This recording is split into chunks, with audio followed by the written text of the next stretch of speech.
Good afternoon. Hello, everyone.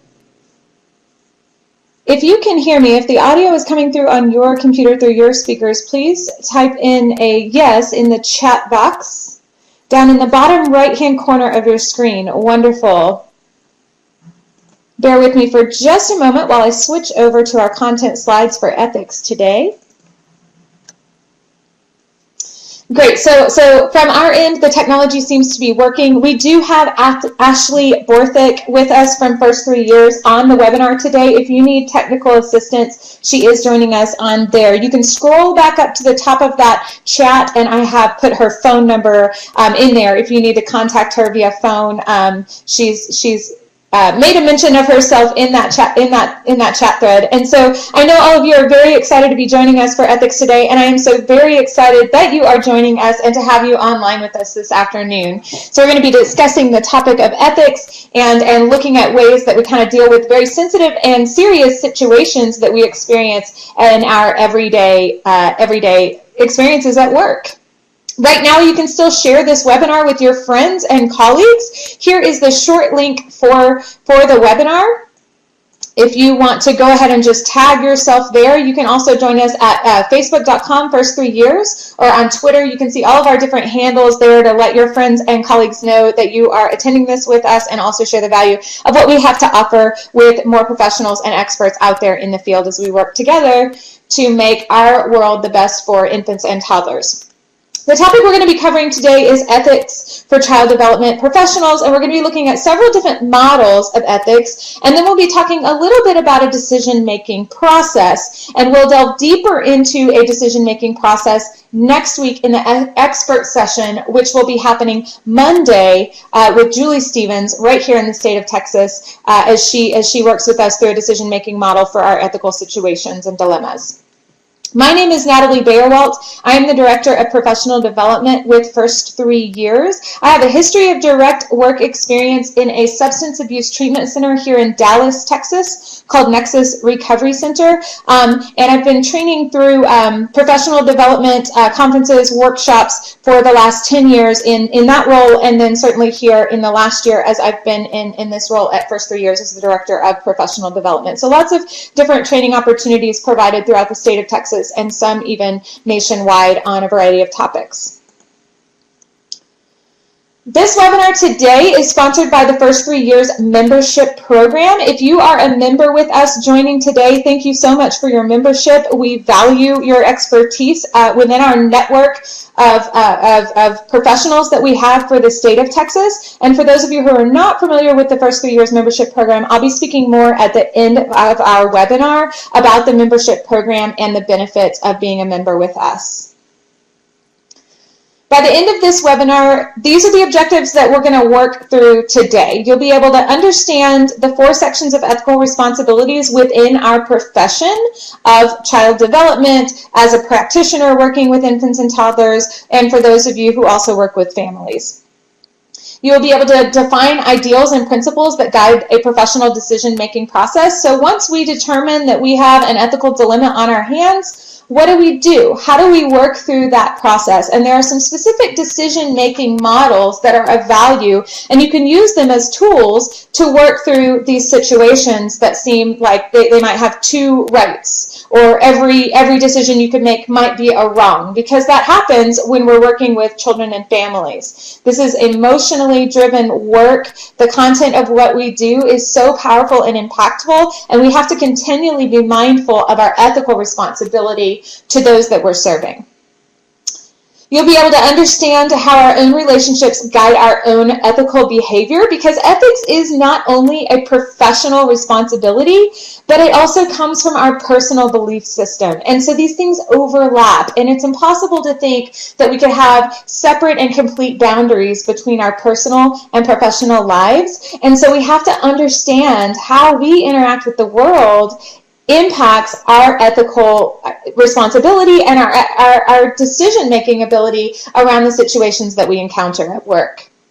And you'll be able to reference and define the core values of ethical behavior in early childhood care and also in education. So these are the major concepts that we're going to work through this afternoon, and I'm going to go ahead and get started on that in just a minute. So in the chat box, I see all of you who can hear me. That's wonderful. If you need technical assistance, hop on over to Ashley Borthwick. Her name and number is in this thread somewhere in the chat. And also just want to point out, all of your attendance will be recorded in the report, so you guys don't necessarily need to worry about typing your name in on there. Just FYI, I just want to let you know so that you feel secure and confident that we will have you recorded and we will have your name marked as attended. And let me just state very quickly, I know lots of you have multiple attendees in one office. That's wonderful. I'm so glad you're joining us as a team today. If you could please send me a separate email with the names of all of the people who were in your office with you on the webinar, then I will go ahead and go in and get them registered and mark them as attended. And that way all of you can get your own separate individual email linked to the survey.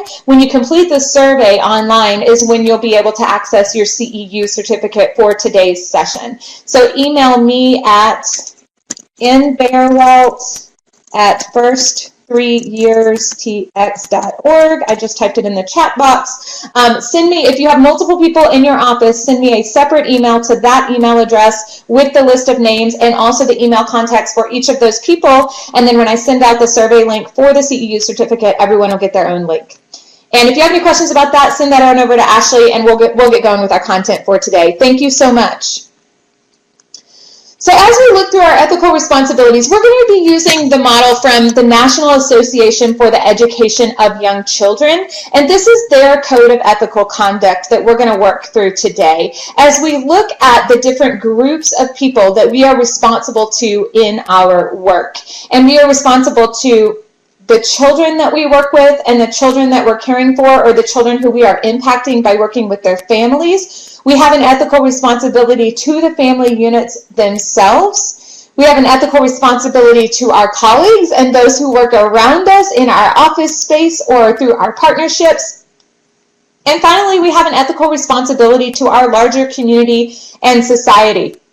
The way that we understand the code of ethics and the way that we interpret and respond to ethical situations and dilemmas helps to drive the understanding in our larger community and society of what we value in our nation. And so if we place high ethical standards on interactions with children, families, and colleagues, that we are sending a message to our larger community and to our larger society that we value early childhood development and we value families. And all of these messages help to strengthen our communities and strengthen our society as a whole.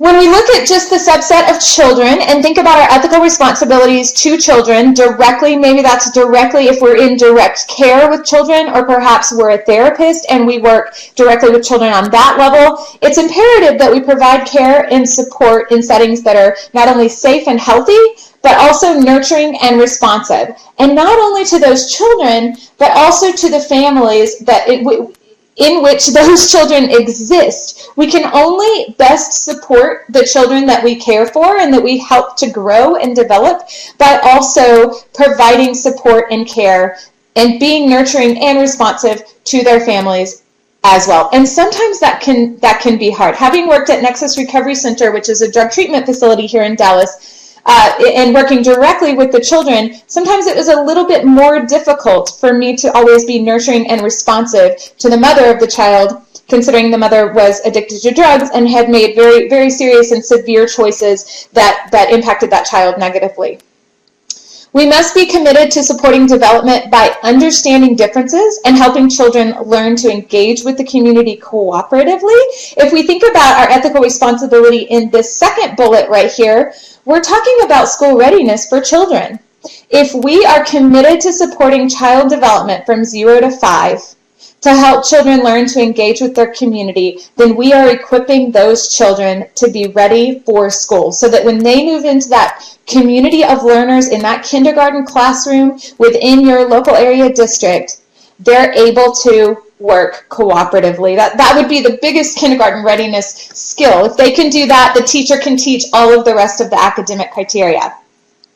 And finally, we must be committed to developing and promoting child self-awareness, competence, resilience, and overall well-being. And so within our ethical responsibilities to the child themselves, we also want to not only advocate for children, but teach children to advocate for themselves. So within our work directly with kids, teaching that child self-awareness, competence, and resilience allows that child to advocate for him or herself so that he can exist within the community of learners and have this overall well-being status of feeling supported and nurtured and having everything that he or she needs to be able to take risks and grow and learn and understand. When we step back, so take it out just one layer, our ethical responsibilities to families, and this will vary for those of you who are joining us on the webinar this afternoon. Some of you work directly with families and the child is more of an indirect impact in your work, and some of you work directly with children and that family engagement piece is more of the indirect impact. Either way, we all have an ethical responsibility to the families. Again, the only way we can make the greatest impact for the child is to also engage the family at whatever level of engagement that your specific job duties require for you to interact with families. We know that families have the greatest influence on child development in the earliest years, so we have to consider and acknowledge our responsibility for communication with families, cooperation with families, and finally, collaboration with families. This has to be done in ways that enhance the child's development and well-being, and we have to absolutely acknowledge and recognize the shared common interest with families. And that one shared common interest with families is the final bullet on this slide, which is the well-being of the child.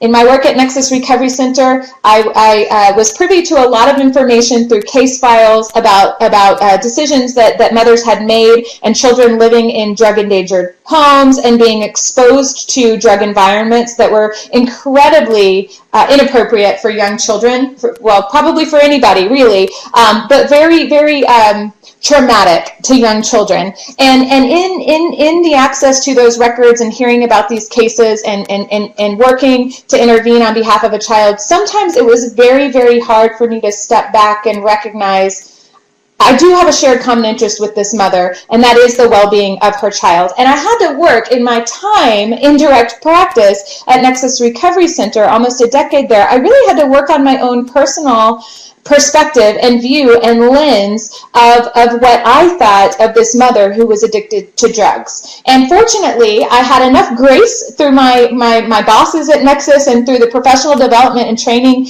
that I was offered while I was there, so that I was able to understand that even though this mother made horrible choices while she was using drugs, horrible choices that were traumatic to her child, she does not love her child any less than I love my own two biological children. And in all of my time at Nexus, I never met a mom who didn't love her kids as much as I love mine. All of the moms absolutely wanted the best things for their children. And along came with that a lot of guilt from around the decisions that they had made, while they were using drugs. And so that ethical responsibility still lies, even if you're working with at-risk children whose family members are still engaged, but perhaps from your point of view, the family members are very, very difficult or even abusive to the child. We still have an ethical responsibility because that child is part of that family, and that family has the greatest influence on child development.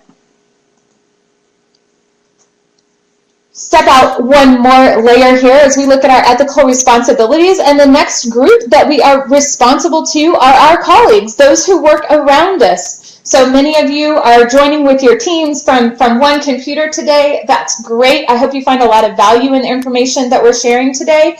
And within that setting, we have to establish and maintain workplace settings that meet professional goals of caring for infants and toddlers, right? So we can assume, okay, our organization or our agency has this goal, and this goal within the profession is for us to improve the care and make sure that every child, every infant and toddler is receiving the highest quality care with the people with whom they spend time with, whether that be parents or caregivers, and also working with families.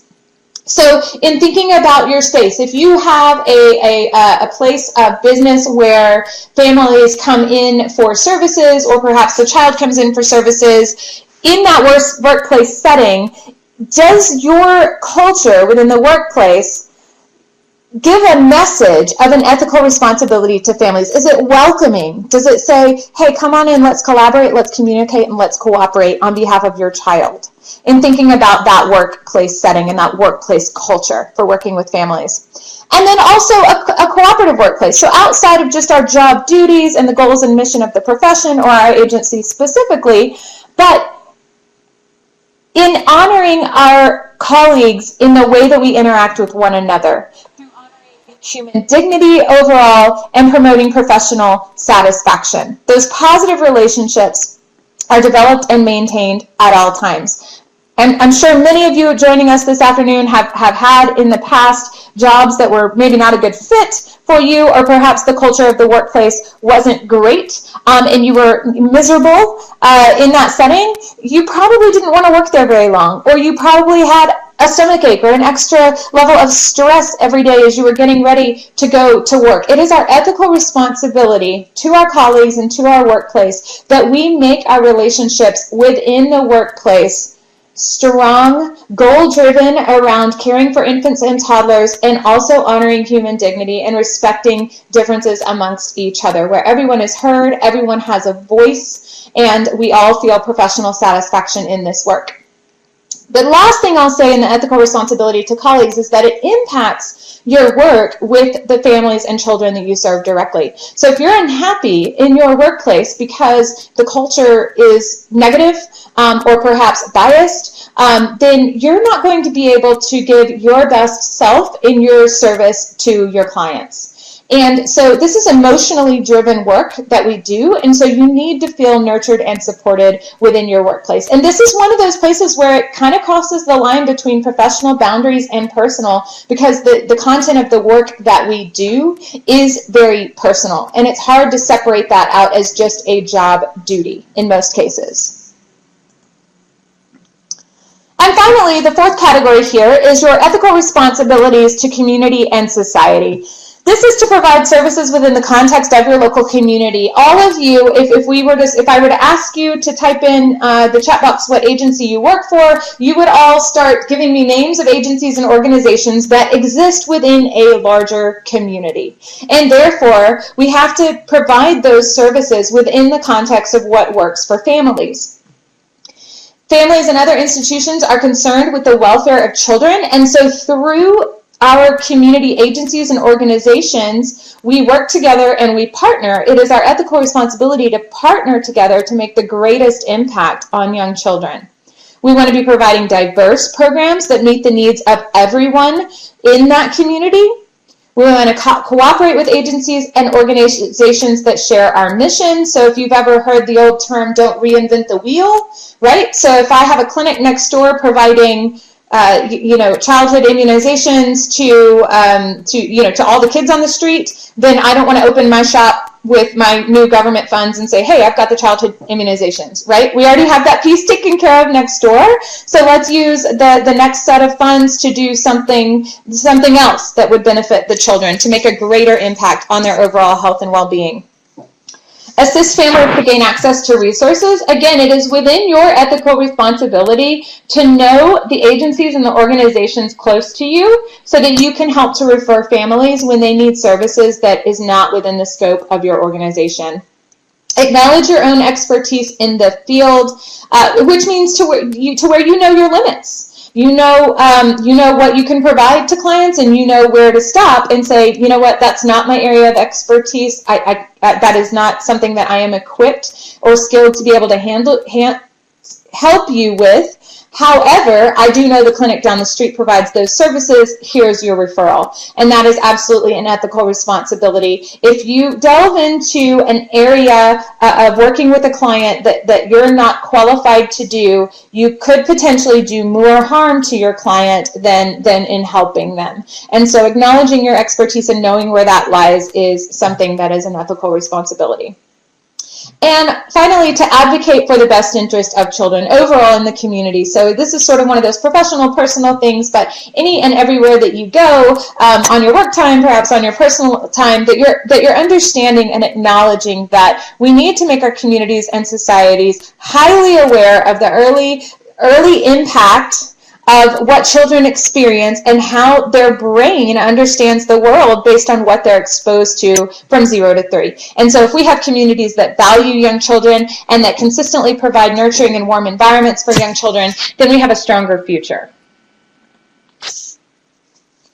The core values for the ethical conduct include appreciating childhood as a unique and valuable stage of life. This is just your basic Child Development 101 class that you took in college. But that understanding that, children are different, their brains are different, they're operating differently, their bodies metabolize at different rates than ours, and so we acknowledge that that's a different stage of life. That's just the very core of the ethical conduct value. Base our work on knowledge of how children develop and learn. So take that knowledge of child development and how that is a different stage of life, and then set our expectations to be appropriate for how children develop and learn, and provide children with those things that help them to grow. Appreciate and support the bond between the child and the family. Again, like I referenced, having worked at Nexus with drug-endangered children, sometimes it was very difficult for me to appreciate the bond that child still had with a family member, perhaps a family member who had been abusive or neglectful. However, the bond was there. Children are always bonded to their family, even in the face of horrible experiences with specific family members. They still feel that bond. And so we need to honor that, and we need to support it in a way that we can, that offers protection to the child, but also that appreciates and supports the parts of that bond and the parts of that family connection that is strong for the child. Recognize that children are best understood and supported within the context of their larger community, and that we can only intervene on behalf and with children if we are including the family, our culture, our community, and our larger society. And respect the dignity, worth, and uniqueness of all of those around us. So not just your clients, right? You've all probably been to cultural competency training. If you haven't, we do have it coming up in the webinar series later this year. I'll share that with you at the end. But thinking beyond just the clients that you serve and the children and those families, but also your colleagues, also your, other people that you interact with in your own community, and respecting that diversity and learning more in the areas where you can. Recognize that children and adults achieve their full potential in the context of relationships that are based on trust and respect. I want to talk about this last bullet for just a minute. If I were to open the lines up for everyone to talk and said, do you ever recall a time in elementary school when you felt ridiculed by a teacher? Probably at least 50%, maybe if not 80 or 100% of you would start to talk, and you could recall a very specific situation where you felt ridiculed or threatened by a teacher or some other administrator in your school.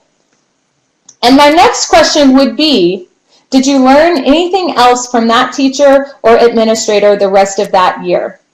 And most of you would probably say no.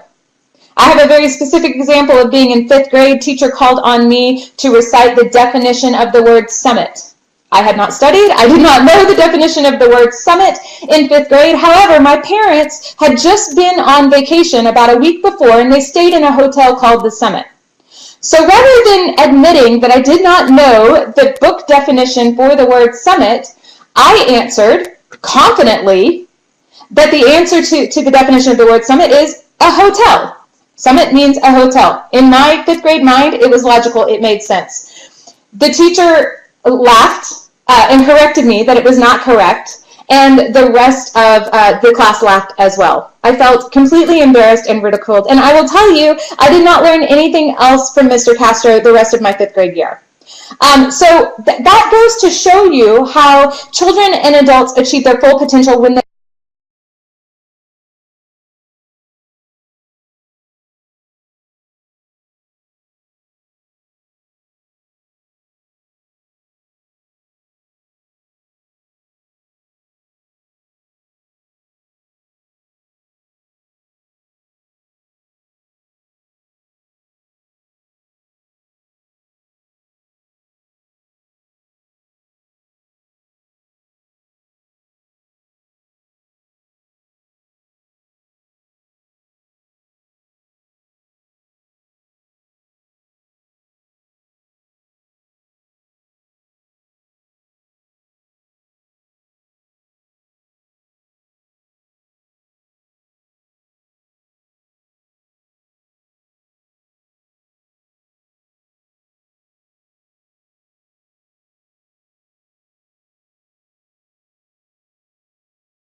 The world can be a strange place.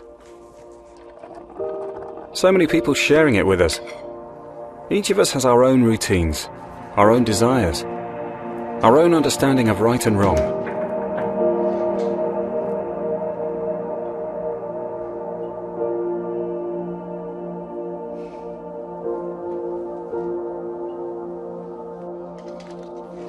Every day at AkzoNobel, and in our own lives, we make choices, decisions that can make people laugh or make people cry. Every day, we write our own story, filled with twists and turns that build a bigger narrative. They might not be full of drama, but then life rarely is. Not every moment is a cliffhanger. Most of the decisions we make seem small and insignificant.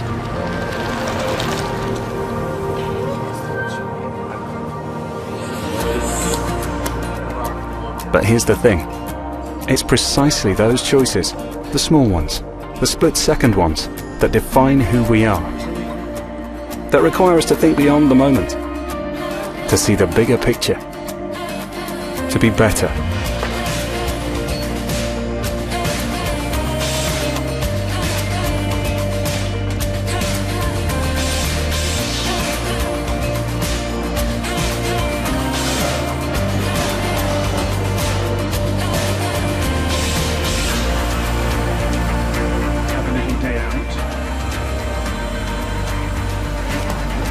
It's not always easy. It's not always fair. There is no instant reward.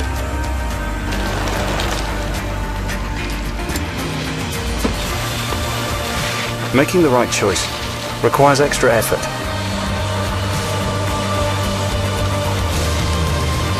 Taking the harder path, or simply a longer walk. But it gets you noticed. Helps you stand out from the crowd. Sometimes asks you to stand up against the status quo.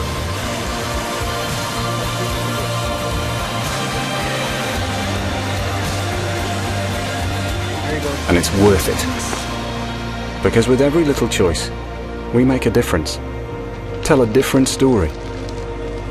The best stories are the ones that find common ground, whether you're with friends and family or your colleagues at AkzoNobel.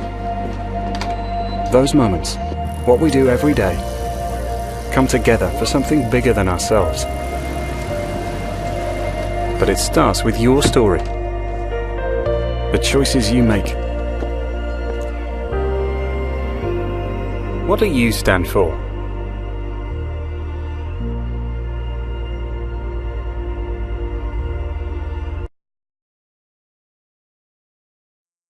So share with me your thoughts on that video. For those of you who had technical trouble with the video, I apologize for that. I will be sharing the link at the end of our webinar, and I just ripped it straight off YouTube. So AkzoNobel has made it public, and you can access it there. It's just about 3 minutes long. But for those of you who were able to see it, please share with me your thoughts on this. So, the video talks about small choices that impact us on a greater level as a community, and how we operate and how it drives into your professional code of conduct, but then also, you see it start out with the child and his mother at home. And so it is personal, and driving home that these two worlds do overlap in the way that we operate and how that impacts how we respond to different situations. Catherine picked up on that children are watching and influenced by parents' choices and actions. Yeah, absolutely. Kids are always, their little brains are like sponges, and they are just soaking up every interaction that they see. What else about how you conduct yourself? So the very beginning of the video is showing the child getting out of bed and the mom brushing her teeth, or he was brushing her teeth, and your own routines and habits. How do your own routines and habits impact your outlook on the day, and perhaps how you respond to your colleagues and your clients when you get to the workplace? I'm going to pause for just a moment and let you guys type into the chat box there, and I will read some of those responses in just a moment.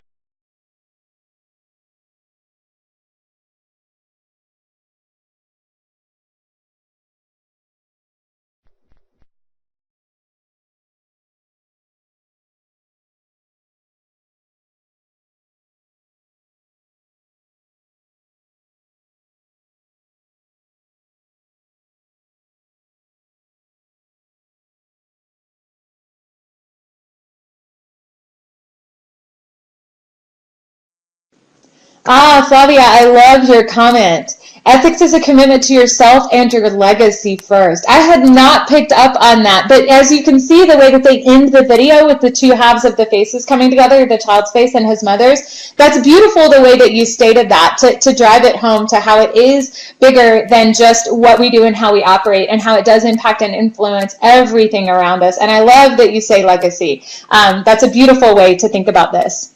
Nicole, and you're exactly right, the mom is consistent, right? So she has integrity. She, at home, we can see that she's concerned with her child's safety, and then when she gets to work, we can see that she's concerned with her coworkers' safety as well. And I get the sense, we don't know explicitly what's going on between her job duty responsibilities and her interaction with her coworkers, but from that very short video, I get the sense that she's going out of her way to help those in a different department, and doing it in a very respectful way that's honoring the dignity of all of the people who she works with. Amanda, children learn what they see. Absolutely, right. So we are impacting the culture, the community, because if we are conducting ourselves with high ethical standards, then we are growing children to do the same. Jasmine, when you're tired, you tend to be more irritated. I do too. And also when I'm hungry, I can be more irritated or respond maybe more negatively, and sometimes I have to remind myself to pause. And I think there's importance, Jasmine, as you say that, and in honoring that you know where your limits are. And so if it's the end of the day and it's 5 o'clock and you still have a larger project to be working on, then being able to communicate that way in a professional way with your team members or perhaps your supervisor and say, I'm not going to be very efficient right now. If I can come back to this at a time when I don't feel quite so tired, and then making a plan for still getting your job duties done.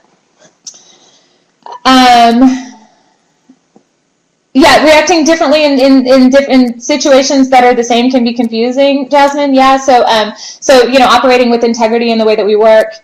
Catherine says, your morning routine prepares you for yourself. You take care of yourself and you can take care of everyone else. And I love that. And so that's the part, right? So if you're kind of the type of person who doesn't have much of a routine, maybe you don't need much of a routine, maybe just thinking about something that you can do, even if it's just 2 minutes of, so I'm a big fan of Dr. Wayne Dyer. He does some holistic whole body health, and he's got a book called The Power of Intention. And in that book, he talks about when you sit up from your bed, plant both feet on the floor and give gratitude, thanks, prayer, whatever you believe in, and just say, I'm thankful for this day, or maybe perhaps some other meditative thought through your mind to set your intention for the day, and then have a positive outlook. So even if your routine were just something as simple and short as that, to help prepare you in this emotionally driven work that we do. Cindy, self-reflection is important to take a step back before reacting, and we can teach kids this. What do we teach kids? We teach them to count backwards from 10, or maybe to count from 1 to 100. Sometimes it's helpful for us to bring some of those strategies back into our own responses. And Maria, absolutely. So saying hi to someone or smiling in the office doesn't seem like a very big deal. It's just a very small, seemingly insignificant action, but it absolutely can change someone else's day. And so that's where our small interactions can have a big impact on those around us. Thank you all so much for sharing and engaging with me on that. And I should have already clicked to this slide, because this is what we just did. It was talking about a little bit of a reflection on that video, and your own daily routines and choices, and then how you can apply this discussion in your work and school setting today. And so perhaps as you leave the webinar this afternoon, you think about, and maybe even write down, what can I do today that will help me be a better me, or operate within this high standard codes of conduct. A lot of this information I'm reviewing for you this afternoon. Many of you needed the ethics credit hour for the year. I get that. I understand that. But also, hopefully, you've been sort of rejuvenated in this discussion in talking about the things that we experience and how you can take care of yourself so that you can respond. As we look into some current research, so for those of you who are members in the membership program with First 3 Years, you will already know this. Those of you who are not part of our membership base right now, with all of our training and professional development workshops, we always bring to you current research in whatever topic through the content that we are working on that day. And so this next section of this presentation is going to be the current research from the National Association for the Education of Young Children, and it was published in March of 2016. Typically, our research that we're going to bring to you through workshops is going to be within 18 months to 2 years, current literature and how we can bring that into your direct practice. So what I want to talk about in this publication of ethical issues, responsibilities, and dilemmas is how do we, when we have an ethical situation that we are experiencing in our workplace, or perhaps even personal. This can go either way, but we're going to use professional case studies here. How do you determine if it's an ethical issue? And from the NAEYC publication, it is important first and foremost to determine, is this an ethical responsibility or an ethical dilemma? The last two bullets here on this slide. So ethical responsibility or dilemma, that's the highest level that first you want to define for the situation that you're experiencing before you decide how to respond. So the first question would be the second bullet on this slide that says, ask yourself, does it concern right and wrong? Does it concern rights and responsibilities? Does it concern human welfare, or does it concern an individual's best interest? And if you have the answer of yes to any of those in that question statement, then you have an ethical issue on your hands. And if you have an ethical issue on your hands, then the next step is to, before you determine how to respond, you must identify whether it's an ethical responsibility or an ethical dilemma. We're going to talk about the differences here between those two. From the NAEYC report, we learned that ethical responsibilities are the following.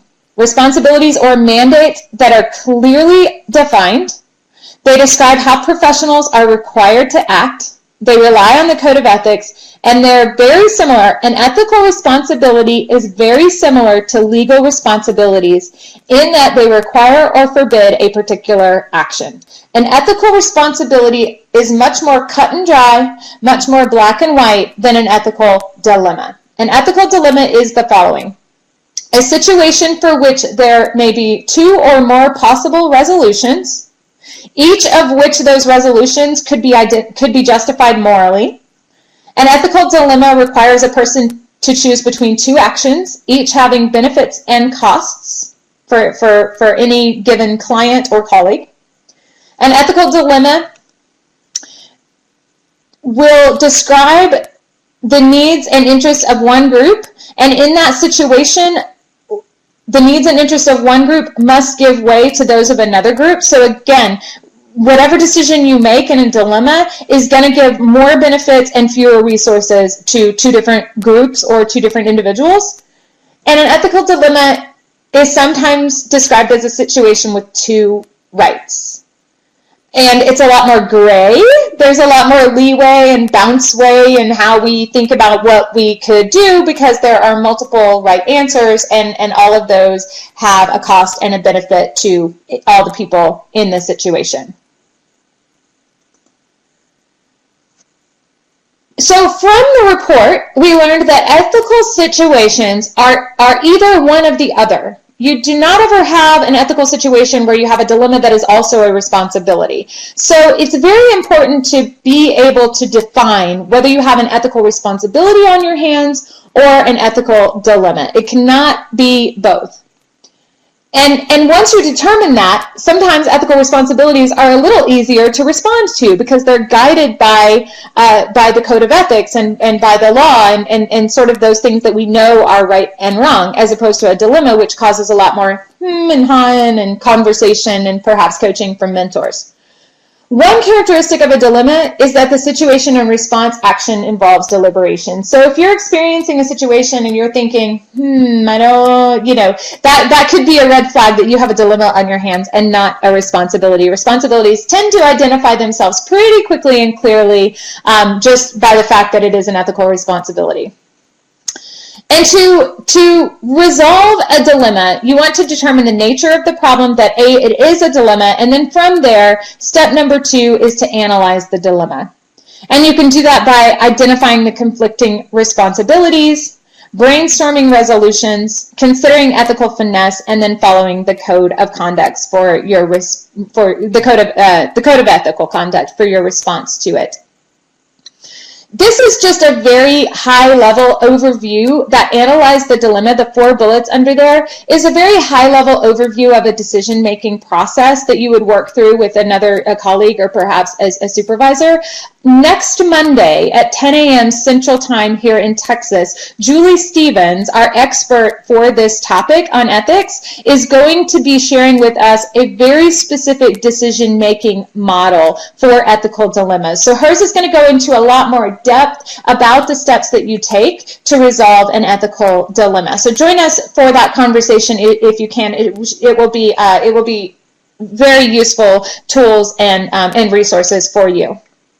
So let's do just a little bit of practice here.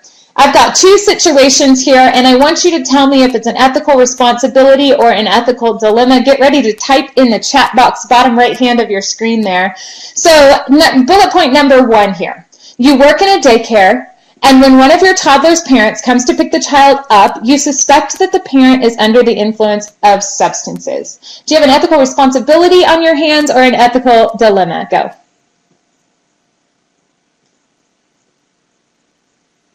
50-50 chance that you're going to get it right. And 100% of you so far are correct. You have an ethical responsibility for this. So hopefully this is cut and dry, at least in the state of Texas, and there are some national laws around this too. I'm most familiar with the state of Texas. Every single adult, grown-up person in the state of Texas is a mandatory child abuse reporter. And so if you're joining us on this webinar, you're an adult, and therefore if you were in the state of Texas, you would be required to report this issue to the Child Welfare Board. We call it Child Protective Services, or CPS, here in Texas. And that has to do with suspicion. Just to clarify on there, if any of you were curious about that, you don't have to know that the parent is under the influence of substances. If you suspect that a child is in danger of abuse or neglect, therefore, if you had a suspicion that a child was under the influence of substances when the parent came to pick them up from daycare, then you have a responsibility, a legal responsibility to report that to child welfare. So I'm so glad that all of you caught on to that and that was very clear to you. Bullet point number 2, as you can guess, is a dilemma. So your employer's policy is to not provide financial resources to clients due to a conflict of interest. You have a parent who recently became unemployed and you know the family is in need of assistance. You see the family at the grocery store after work hours, and the family is in line in front of you checking out purchasing diapers. The family's transaction is declined due to insufficient funds. So this is an ethical dilemma. What do you do? I'll give you guys just a moment to type your answer into the chat box. Very simply put, we can define this as a dilemma because we can see that there are 2 rights. So if you look at it from the perspective of your agency or employer, per the policy, the right answer is to not provide the financial resource, right? To not buy the diapers or to not give them money for the diapers. At the same time, we can identify this very quickly as a dilemma because you know that the right thing to do is to buy the family the diapers or give them the money to buy the diapers, right? So this is a really clear explanation of an ethical dilemma. So what do? I see Trimia, you say refer them for resources. Excellent way to handle this situation. Jordan says in the best interest of the child. So you can also feel you need to buy the diapers. Again, we could come back and say, but your agency policy is to not provide that. I had some people last week sharing, well, you're not on work time, and how does that come into the code of conduct? Delma says, find a program that might be able to help with the diapers. Absolutely. This is where you know your community, you know the resources around you, you partner with the agencies around you, that ethical responsibility to your community and society, having the knowledge of that and being able to share it with families. Valerie says to privately inform the family of a resource. And Valerie, that's great. That's wonderful. I think you could probably do that publicly. Well, I mean, you might not want to embarrass them in the grocery store if that's what you're saying. Absolutely. But yeah, that would be the appropriate response per your agency policy.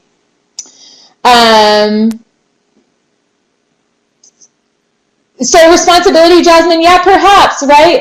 Because of your employer's policy, that's a good way to look at it, right? So if you are bound by, your employer's policy and that's where you exist, we had some people joining us on our webinar last week who are also licensed clinicians in other areas, so licensed professional counselors, licensed clinical social workers, and in those situations, if you hold a separate license to your profession that's independent from your agency or employer, then you're responsible to that license that you hold personally before you are to your employer's policy. And sometimes those can conflict and be difficult to think about in ethical dilemmas. So I'm glad that you brought that up.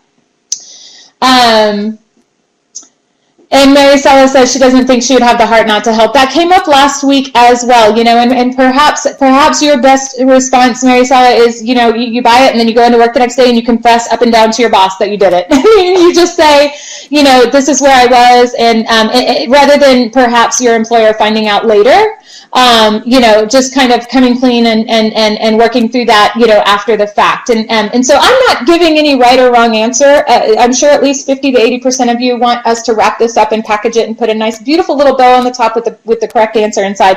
But the thing about ethics, and when it comes to ethical dilemmas, is that there are two rights. There are more rights, and everybody's situation and interaction is different. And so, like I said, if you hold a separate license for yourself, you're going to look to that code of conduct. You're also going to look to your employer's policy. You're also going to look to your own moral operation, right? How do we morally operate? And I think, Maricela, that's what you're getting to, is your own morality and your own level of value. And my guess is, Maricela, that your strong morals around helping others is probably a huge benefit to your employer. And so how all of that interacts influences how we respond to any given situation, and that is different for all of us. So there's not, I don't have a scripted correct answer response to you for this. It's really just thinking about working through the steps of what we do. And so what we would want to do is bullet number 1 under number 2 is identifying the conflicting responsibilities. High level, we can say the responsibility to the family versus the responsibility to our employer. That's what's conflicting. Brainstorm all the resolutions, which you guys have done right here in the chat box. Consider some sort of ethical finesse, again, a referral, going about it in a variety of different ways that you might respond. And then finally, looking to the code of ethics to follow those guidelines as well. So as we wrap up, I'm just going to share with you another very short video on how the choices that you make in your everyday interactions impact the world in a greater way. And this is from Kid President. Love him. People, you know what time it is? Decision time.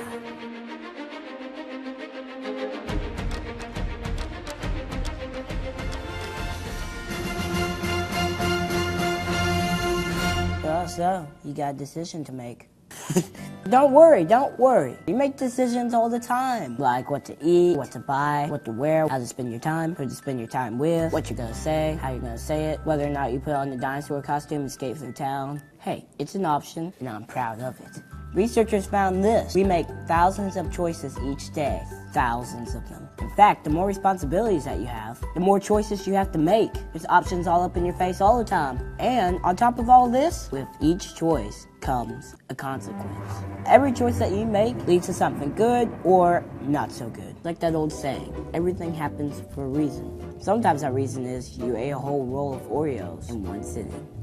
If you excuse me, I gotta take a break.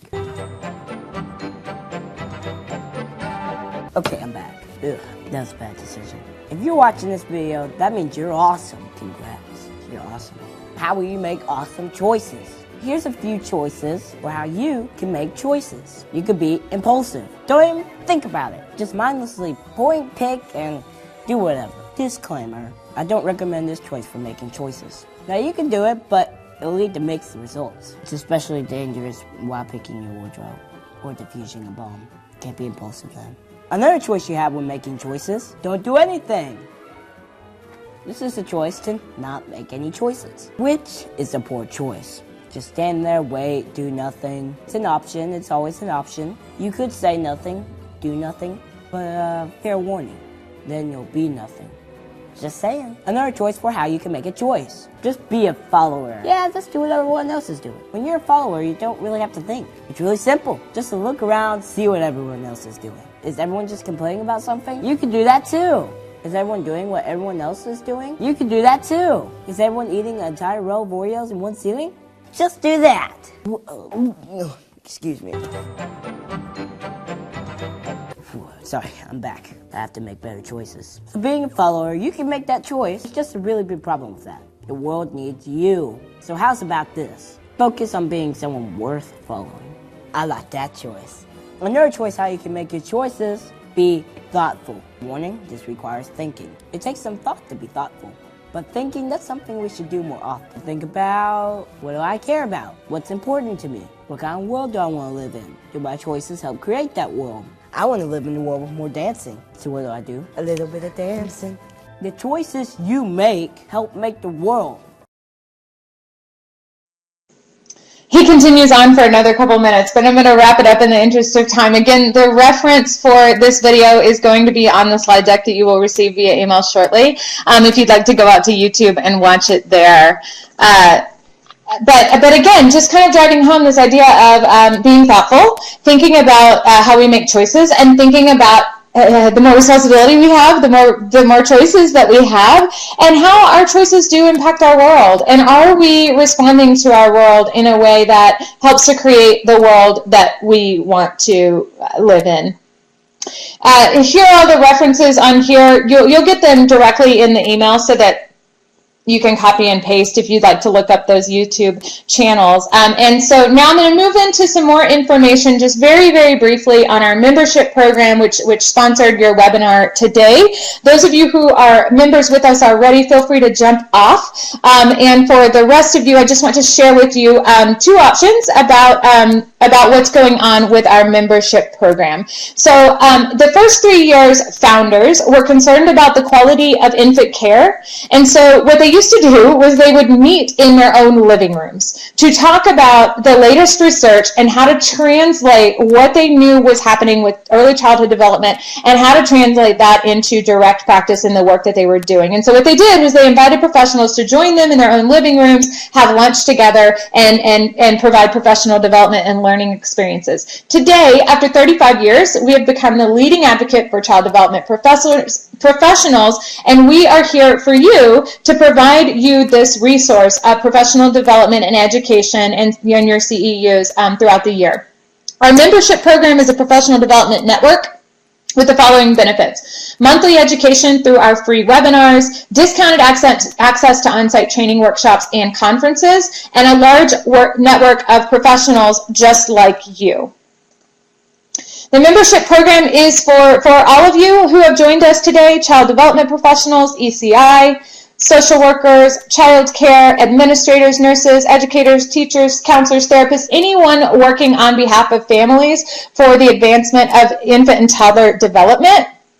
And the way the membership program works is it's a 12-month membership from the date of purchase, and you get an online account, you get registration, you are able to track your trainings, you also have access to those free webinars, just like the one you've joined us for today, 24 CEUs per year through the webinars, and then also a membership card.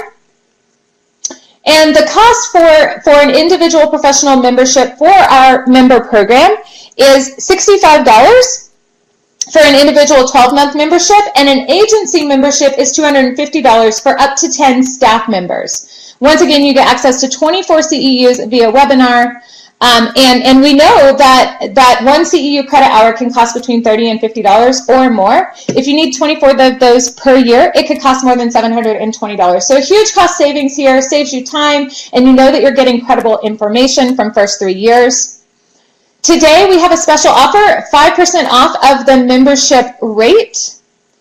The promo code for that is in all caps, Web5Off member. That is only going to be active today, and you can get more than $750 in training for just $61.75 for an individual membership or $237.50 for an agency organization membership. Once again, 12 months of membership, 24 webinar CEUs, on-site training discounts, conference discounts, the network to the professionals across the state. We do have local area chapters throughout the state. If you're not right here in North Texas, we do have chapter support in the other major metropolitan areas, and then also a membership card. For those of you who may not be able to make this decision on behalf of your organization or agency, if an agency membership would be of benefit to your team, I would be happy to have this discussion or email communication with your boss. Again, there is my email address, and I could schedule a time to talk or communicate via email. If you send me an email today connecting me to your decision maker with your organization, I can extend the promo code offer for the 5% off for your agency.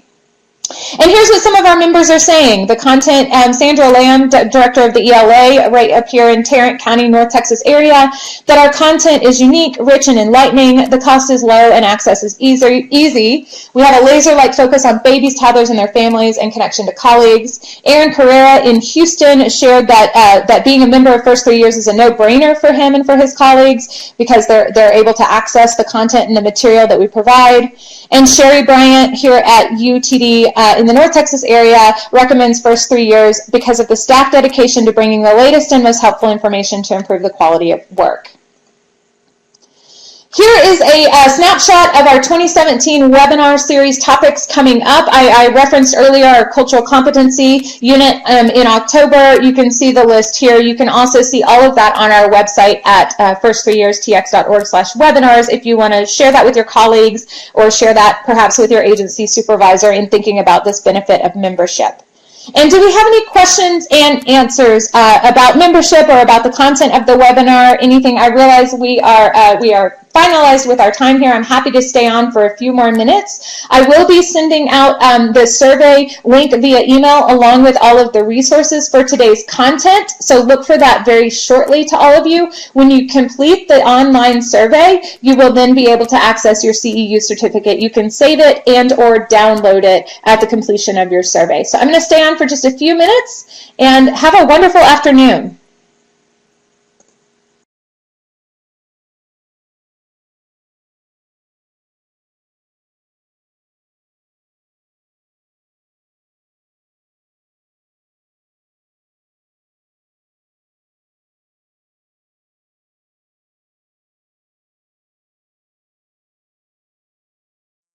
You're welcome, Jennifer. We were happy to be able to open this up for everyone. We had a huge response, more than 100 people on each webinar, and I believe we already had more than 60 registered for Monday, so I'm so glad that it was a benefit for all of you.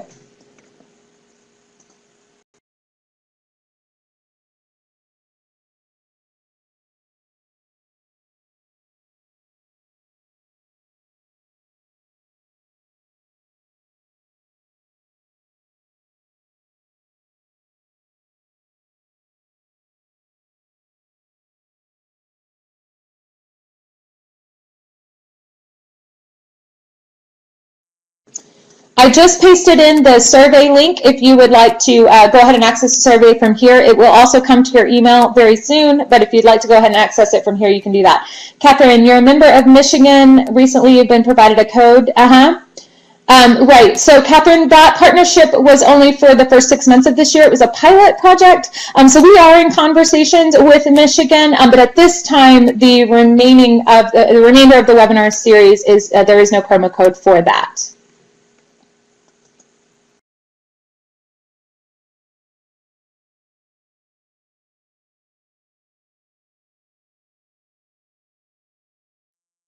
And on that note, too, I would also like to point out, for those of you who are in other states and you may be a member of your local organization, you do have the capability to be members of multiple organizations throughout the nation. So I just wanted to inform you of that.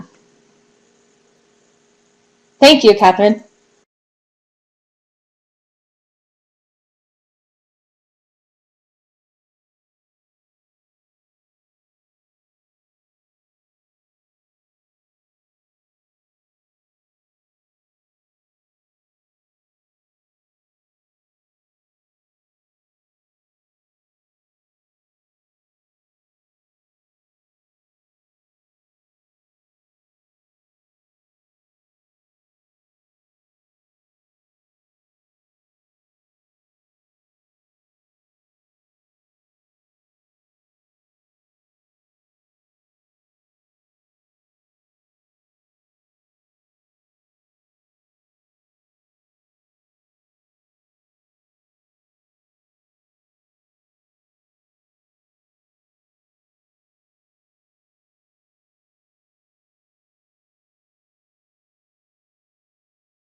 And with that, I don't see any further comments coming in, so I'm going to call that a wrap for the afternoon. The rest of you have a wonderful rest of your evening and rest of your week, and we hope to see you again soon on one of our webinars.